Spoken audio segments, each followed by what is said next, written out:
Glevenia, un thème sur cette chaîne qui a déjà un mois et qui pourtant est censé être l'un de mes projets principaux.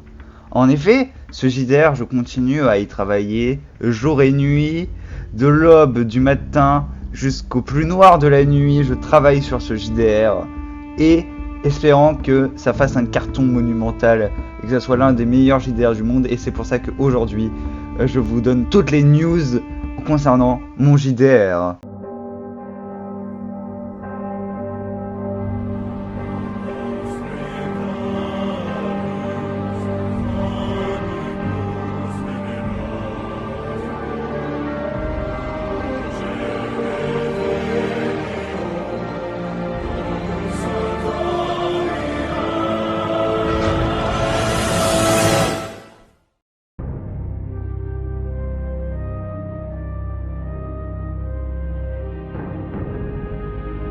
Alors, premièrement, nous allons parler des changements au niveau du gameplay et du projet avant de parler du lore en lui-même.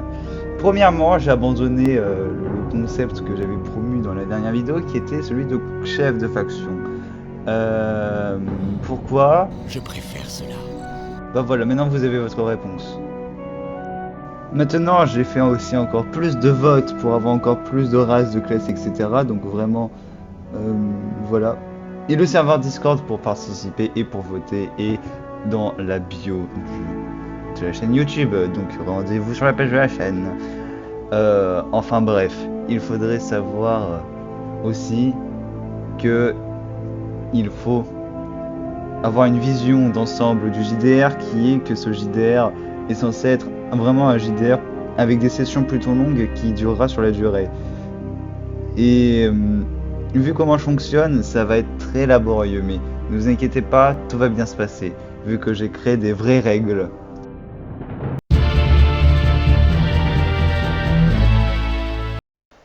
Un jour, il était un monde très lointain du nôtre, mais qui nous ressemble. Ce monde s'appelait Glevenia. En effet, c'était un monde de fantaisie, de guerriers et de conflits. Ce fut un monde très vaste, beaucoup plus vaste que le nôtre. Malheureusement, nous ne pouvons nous attarder sur tout ce qui compose ce monde, vu que c'est un univers entier de planètes, de galaxies, que nous ne pouvons traiter dans une seule chronique. Ce continent est composé de deux civilisations. Deux civilisations qui s'opposent. La première civilisation s'est donné pour nom ceux qu'ils s'appellent les Kemetu, les fils de la terre. Nous avons l'autre peuple qui s'appelle lui-même Tuatha ou Tuatha. Mais chacun de ces peuples s'appelle en fonction des régions. Les identités sont disparates, mais selon les chroniqueurs, ce sont les deux peuples à retenir. Ce qu'il faut comprendre à cela, c'est que ces deux civilisations sont diamétralement opposées dans leur mode de vie. L'un au nord, l'autre au sud, peut-être du chaud, du froid, de l'architecture, de la culture, de l'agriculture également, de la métallurgie, de l'artisanat, tout est différent. Même la magie n'est pas la même dans d'autres civilisations.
Les Kemetu sont une civilisation qui s'est développée dans le sud du continent. De par son innovation et sa méthode de gouvernance, cette civilisation a réussi à s'imposer comme étant l'une des plus grandes puissances du continent, luttant à la fois contre les barbares celtes, les draconides et les forces d'autres continents, et également asservissant les nains de Forge Rouge dans les montagnes. Les Kemetu sont souvent dirigés par un pharaon qui gère les conquêtes, les guerres et qui a un pouvoir quasi absolu sur la société, notamment en conservant et utilisant la magie divine qu'il refuse de distribuer à quiconque, qui serait mieux que sa propre famille. Quand le pharaon se fait vieux, il partage son pouvoir avec un prince pharaon, qui est souvent le fils aîné, qui se charge pour le pharaon de mener les conquêtes et les batailles, pendant que le pharaon lui-même reste administrativement à la cour.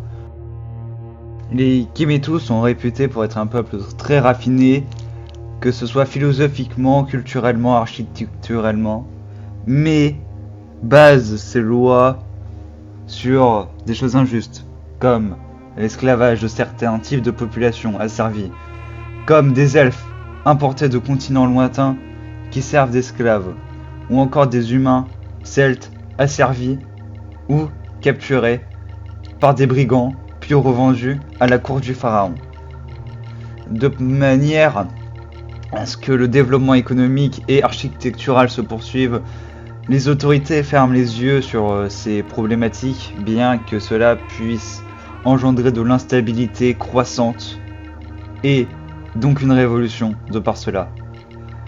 Un autre problème, c'est que les élites, elles, commencent déjà à repenser à des formes de gouvernement en s'inspirant de chez les Celtes, mais aussi de leurs propres idées et des draconides et des autres continents qui pourraient appeler la République. Mais cette idée est beaucoup plus arriérée, car le pharaon seul possède de la magie avec sa famille. Donc il est quand même plutôt puissant. Très très puissant, un pharaon. Et actuellement, le grand empire pharaonique des Kemetu s'étend vraiment sur une grande partie du continent. Et avec l'asservissement des nains de Nainforge, ils ont vraiment tous les matériaux nécessaires afin de créer une grande armée, afin d'asservir le reste du continent. Mais les Celtes qui possèdent une grande tactique, peuvent y résister. De part et d'autre, mis à part les esclaves, le bas peuple, la classe moyenne et les élites vivent plutôt bien chez l'empire du pharaon, chez les Kemetu. De n'importe quel peuple, tant que vous n'êtes pas en esclavage, vous vivez une plutôt bonne vie. Même si ceux de la capitale vivent vraiment une très très bonne vie, très luxuriante, de luxe et de prospérité, ce qui permet aussi un développement démographique stable et soutenu.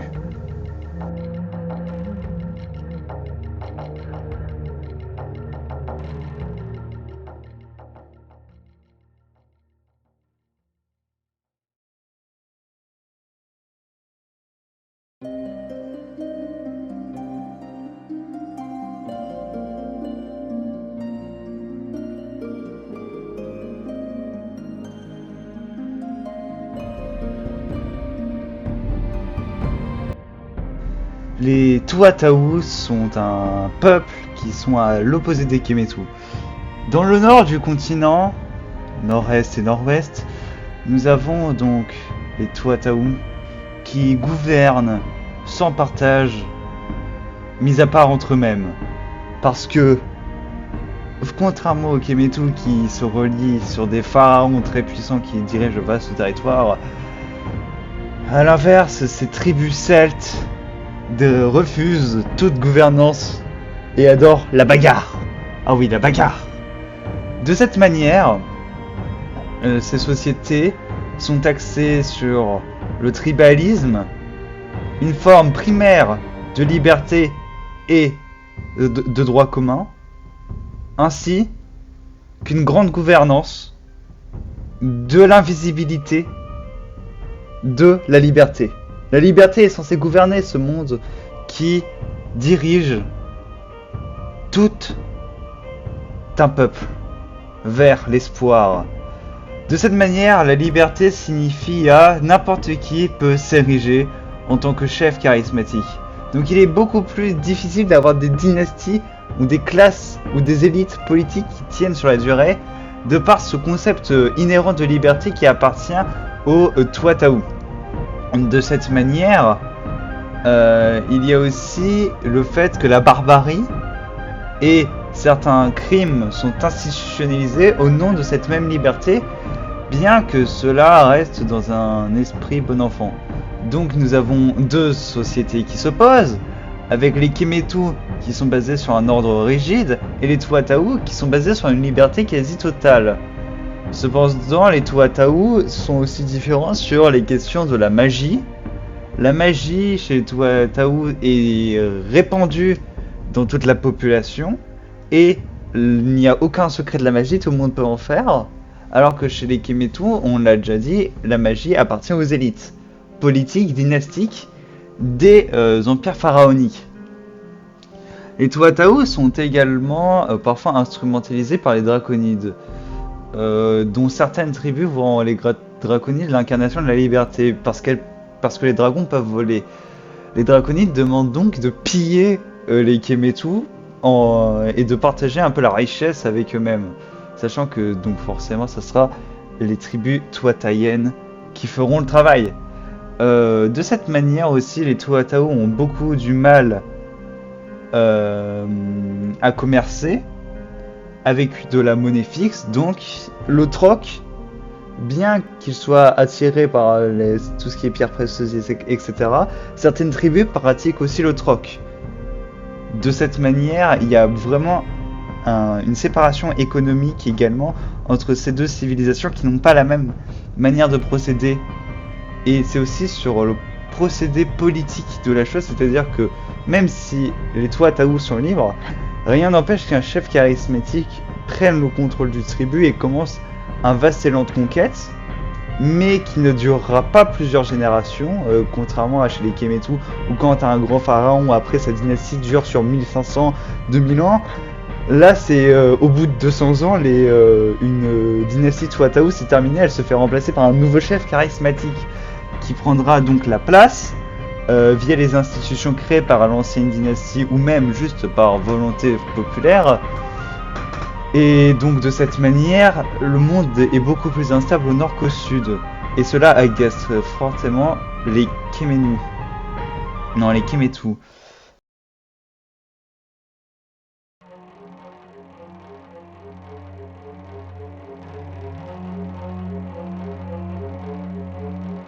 Ici Valol, j'espère que vous avez apprécié cette vidéo.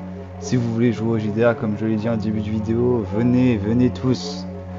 Mes portes sont libres, mais par contre, si j'ai trop de gens, faudrait prendre des décisions. Je vous invite aussi à regarder les autres vidéos qui s'afficheront afin d'en connaître plus sur mon JDR. Je tiens à dire également que vous pouvez vous abonner. Cela aidera beaucoup la chaîne YouTube et mon JDR et tout ce que j'ai envie de faire à côté. Ne vous inquiétez pas, je ne vous ferai pas que des vidéos sur mon JDR, même si c'est l'un des projets qui me tient le plus à cœur. Sinon, je crois que j'ai tout dit. Moi, je vous dis à la prochaine.